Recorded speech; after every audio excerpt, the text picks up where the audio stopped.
Hey everyone, welcome back to my channel. I wanted to share with you guys a little quick, super easy DIY shea butter mixture that I have been doing on my hair. My ends have been slightly dry lately, more than usual. So I have been whipping up this really quick shea butter mixture, and it has really helped moisturize my ends and keep them nice and soft and manageable and tangle free. So I wanted to share it with you guys just in case anybody out there is having the same issues as me. So starting off with some shea butter, the first thing that I like to make sure is that my shea butter is nice and soft. That's how you know that it is still in good shape. You want to make sure that the shea butter is just soft in texture. It is gliding very nicely as I'm cutting it, and I'm going to use about 3 ounces of that.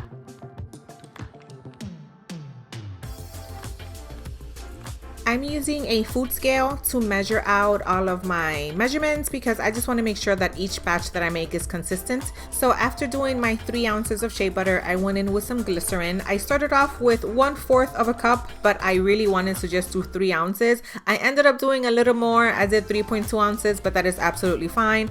But if you want like strict measurements, I would do 3 ounces of shea butter and 3 ounces of glycerin. Now I'm adding glycerin for its moisturizing properties. It's really good at moisturizing your hair. It's also really good at moisturizing your skin. So if you're someone who likes to do your own little DIY lotions, you can add glycerin, and it's really good to keep your skin nice and soft as well.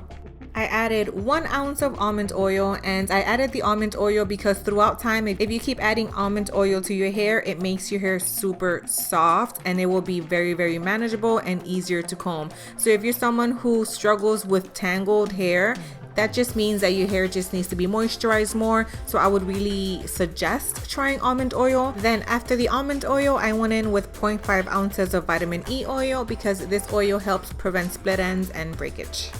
To liquefy the shea butter and mix all of the oils together, I went in with the double boiler method, and I just applied everything on the stove in medium to low heat. You want to make sure that you don't apply it at high heat because you don't want to burn the oils and possibly lose the nutrients. So it took about 35 to 40 minutes for everything to melt together. And in the past, I have done shea butter mixtures where I have not used the double boiler method, and it's definitely a method that I do prefer. I found that by melting the oils first, they won't re-solidify or like harden after a few days as opposed to not melting them. After all of my oils were nicely melted, I gave it a quick little mix. I wrapped it with saran wrap and I popped it in the freezer for about 45 minutes until everything hardened.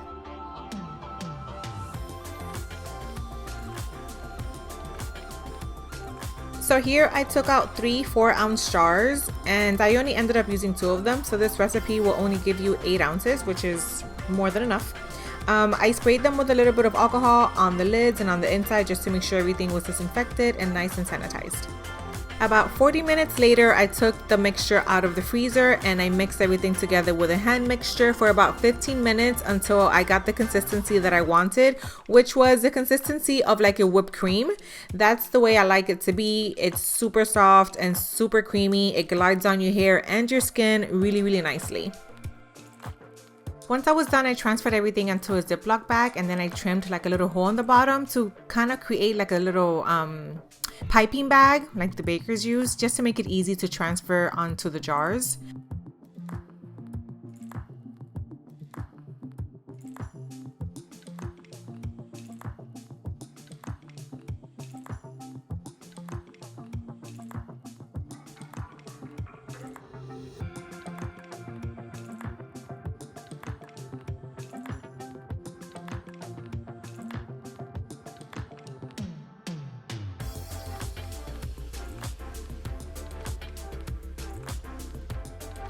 Okay, now here I am. Excuse the bad angle, but this was a real life video situation. But this is how I like to apply it. I mainly like to focus this on my ends and then I work my way up. So I usually have the product saturated on my ends all the way like mid-length upwards. I hope that makes sense. But I really do like to mainly just focus this on my ends because my ends need the most love as they are just super dry compared to the rest of my hair. And I do prefer to apply this on dry hair because I did add a lot of oils, and as you know, oils and water don't really mix well.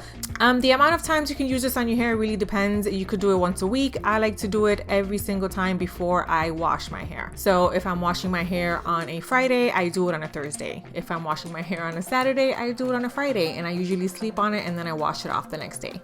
I just like to make sure that my hair is really moisturized just to avoid tangles. If you're someone who has a lot of tangled hair, it just means that your hair needs to be moisturized a little bit more. It's a little bit more on the dry side. So just try conditioning it, add more hair masks, oils. You could find a lot of cheap oils and a lot of good affordable hair masks pretty much anywhere. Or you can make your own like I did in this video. So yeah, that's pretty much it, you guys. I hope you all enjoyed this video.